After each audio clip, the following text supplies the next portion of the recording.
Selamat datang kembali dalam video pembelajaran daring untuk mata kuliah Aljabar Linear yang diselenggarakan di program studi Teknik Informatika jurusan Teknik Elektro, Fakultas Teknik Universitas Samratulangi. Video kali ini saya akan membahas mengenai vektor pada bidang beserta sifat-sifat dari operasi vektor pada bidang.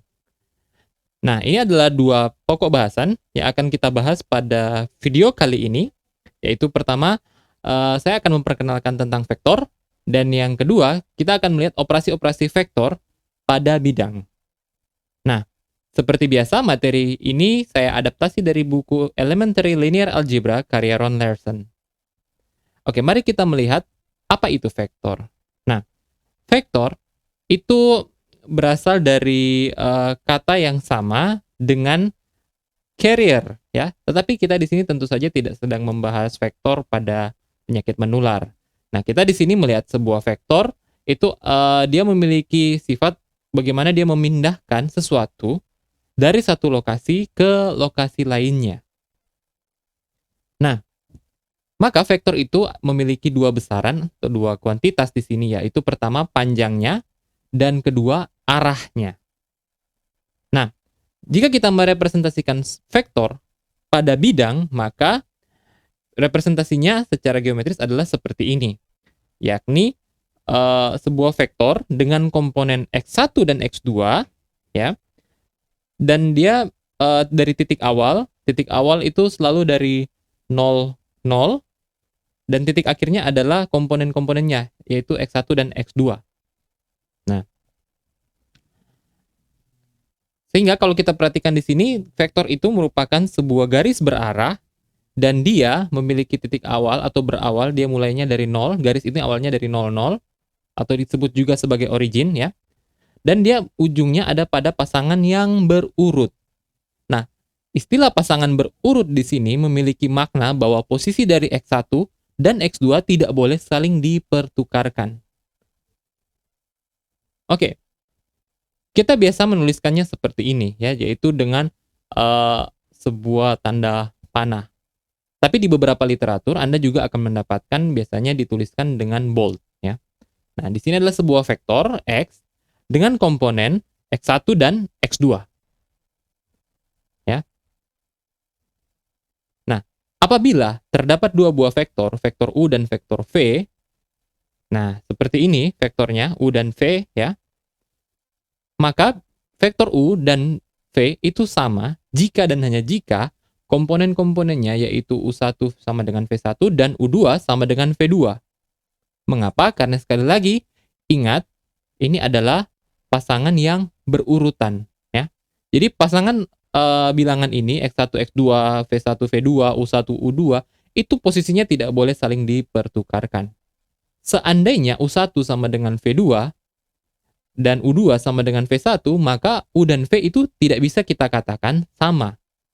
Jadi U dan V, dua buah vektor, hanya bisa dikatakan sama jika dan hanya jika komponen pertamanya sama, komponen keduanya sama. Oke, mari kita melihat, kali ini kita menggunakan bilangan, ya. Jadi tadi kita masih melihat konsep X1, X2, U1, U2. Mari sekarang kita melihat ini adalah sebuah vektor U, komponen-komponennya adalah 2 dan 3. Kemudian ada sebuah vektor lainnya, yaitu vektor V, komponennya adalah -1 dan 2. Nah, jadi ini kita gambarkan secara terpisah, dan apabila dalam satu bidang yang sama, maka representasinya menjadi seperti ini.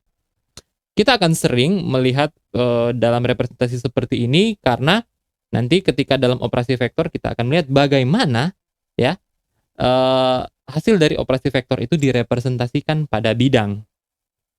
Nah, mari kita lihat operasi vektor. Yang pertama adalah operasi penjumlahan antar vektor. Misalkan, sebuah vektor U dan sebuah vektor V.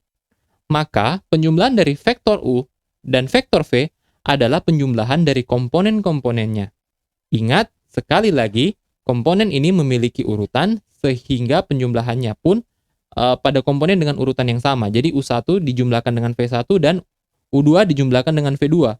Kita tidak bisa menjumlahkan U1 dengan V2, ya, seperti itu. Nah, secara geometris, misalnya U adalah vektor dengan komponen 2 dan 3, V adalah vektor dengan komponen 1 dan 2. Maka jika kita jumlahkan, U tambah V adalah sama dengan 2 tambah 1, dan komponen selanjutnya adalah 3 tambah 2, yakni jadi ini membentuk sebuah vektor dengan komponen 3 dan 5. Nah, apabila kita gambarkan seperti ini, jadi garis yang biru adalah vektor U, ya. Kemudian garis yang merah adalah vektor V, dan garis yang hijau, ya, itu adalah resultan atau hasil penjumlahannya. Mari kita lihat contoh lainnya lagi, misalnya vektor U komponennya 1 dan 4, kemudian vektor V komponennya 2 dan negatif 2. Maka penjumlahannya dilakukan seperti ini, ya. Pasangannya berurutan dan hasilnya adalah 3, 2. Maka representasinya secara geometris pada bidang, ya, dapat kita gambarkan seperti ini. Oke, jadi ini adalah vektor yang ini, ya, yang di sebelah sini. Ini adalah vektor yang V. Kemudian yang di atas ini, ya, ini adalah vektor U. Kemudian ini adalah vektor, kalau kita lihat penjumlahan U dan V. Nah, hasilnya komponen-komponen penjumlahnya adalah 3 dan 2. Nah, sekali lagi, ya, misalnya vektor U 1 dan negatif 4, vektor V negatif 1 dan positif 4. Maka hasil penjumlahannya adalah 0, 0. Nah, kalau kita gambarkan, jadi yang U, ya, yang pertama yang U itu di sebelah sini.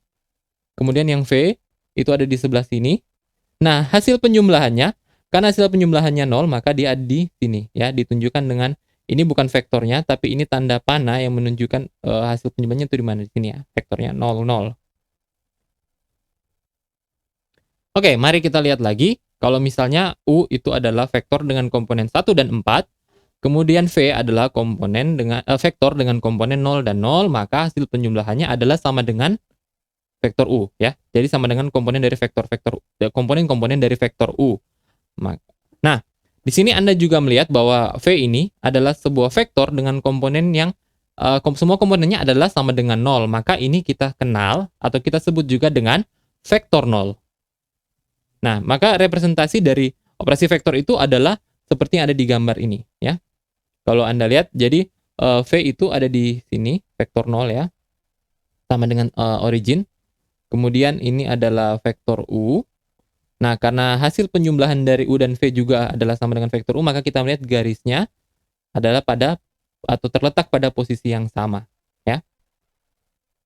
Nah, tadi itu adalah tentang penjumlahan antar vektor. Nah, bagaimana dengan vektor yang dikalikan dengan skalar, ya? Ada satu istilah, ya, yang bisa kita ingat, yaitu ketika operasi dengan skalar, kita melakukan scaling pada vektor, ya. Nah, misalnya sebuah vektor V, komponennya adalah V1 dan V2, dan ada sebuah skalar C. Di sini C merupakan sebuah bilangan real. Nah, apabila tidak disebutkan dalam operasi-operasi atau materi-materi selanjutnya, ya, kita bisa mengasumsikan C ini sebagai bilangan real, meskipun, ya, kita bisa menggunakan bilangan-bilangan lainnya untuk C. Nah, maka perkaliannya adalah perkalian dari C, skalar C, dengan vektor V adalah kita mengalikan komponen-komponen pada vektor dengan skalar tersebut. Hasilnya jadi C kali V1 dan C kali V2. Nah, karena kita sebutkan tadi seperti melakukan scaling, maka apabila ini C-nya lebih dari 1, ya, maka kita lihat dia akan memperpanjang garisnya. Tetapi apabila C kurang dari 1 dan lebih dari 0, ya, karena kalau C-nya sama dengan 0 kan berarti dia akan mentok di origin, ya. Jadi vektor 0 nanti hasilnya. Nah, jika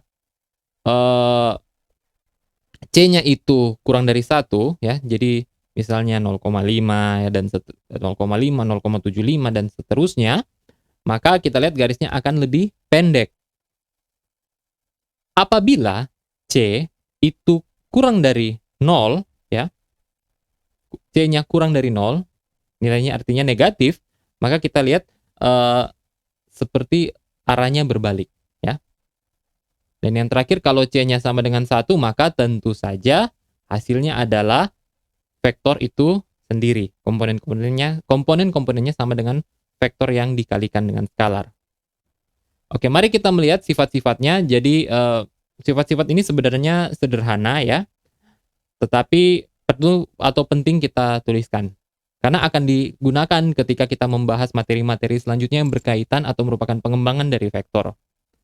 Nah, pertama, penjumlahan dari dua vektor. Jadi misalnya kita memiliki vektor U dan vektor V serta vektor W, itu adalah vektor-vektor yang ada pada bidang. Kemudian ada dua buah skalar yaitu C dan D. Maka U dan V jika dijumlahkan dia menghasilkan sebuah vektor juga yang ada pada bidang. Kita menyebut ini dengan tertutup di bawah penjumlahan. Nah, pada vektor juga berlaku sifat komutatif untuk penjumlahannya, yaitu jika kita menjumlahkan vektor U tambah vektor V, hasilnya adalah sama dengan vektor V ditambah dengan vektor U. Nah, yang ketiga, ini adalah sifat asosiatif. Jadi, jika ada penjumlahan 3 buah vektor U tambah V tambah W, kita bisa mengerjakan terlebih dahulu U tambah V, kemudian kita tambahkan dengan W, atau sebaliknya, kita selesaikan dulu V tambah W, baru kita jumlahkan dengan U. Ingat, di atas itu yaitu nomor 2 ada berlaku sifat komutatif pada penjumlahan ya. Nah, kemudian apabila kita menjumlahkan sebuah vektor U ya dengan vektor 0, maka hasilnya akan menghasilkan vektor atau sama dengan vektor U. Ini disebut dengan sifat identitas dari penjumlahan vektor. Dan selanjutnya, apabila kita menjumlahkan sebuah vektor U dengan vektor lainnya yang merupakan negatif dari vektor U, maka hasilnya adalah sebuah vektor 0. Ini dikenal dengan sifat inverse dari penjumlahan vektor. Kemudian yang keenam dan seterusnya adalah tentang berkaitan dengan skalar. Apabila sebuah skalar C dikalikan dengan vektor U, maka dia akan menghasilkan juga sebuah vektor pada bidang. Karena apa? Karena di atas tadi ya, di atas kita menuliskan di atas itu kita sudah mendefinisikan dulu bahwa U, V, dan W itu adalah vektor-vektor yang ada pada bidang. Nah, C kali U menghasilkan sebuah vektor yang juga terletak pada bidang, dan ini dikenal sebagai sifat tertutup di bawah perkalian dengan skalar. Nah, kita selanjutnya melihat sifat distributif dari perkalian vektor dengan skalar. Ya, jadi apabila ada sebuah skalar C akan dikalikan dengan penjumlahan antara vektor U dan V, maka hasilnya adalah sama dengan apabila C dikalikan vektor U dijumlahkan dengan C dikalikan vektor V. Selanjutnya, sifat distributif yang kedua adalah bila mana kalau tadi ada dua vektor, sekarang ada dua skalar dan satu vektor. Hasilnya akan sama. Kemudian, berlaku juga sifat asosiatif, yaitu kita mengalihkan dua buah skalar, kemudian dikalikan vektor, atau sebuah skalar dikalikan vektor dan dikalikan lagi dengan skalar, maka berlaku hasilnya akan sama. Ya. Nah, yang terakhir ini adalah apabila kita mengalihkan 1 dengan U, yaitu skalarnya itu bernilai dengan 1, skalarnya sama dengan 1 atau bernilai 1, maka hasilnya adalah vektor U. Sampai di sini untuk materi saya kali ini. Semoga video kali ini bermanfaat untuk Anda. Sampai jumpa di video saya yang selanjutnya. Terima kasih.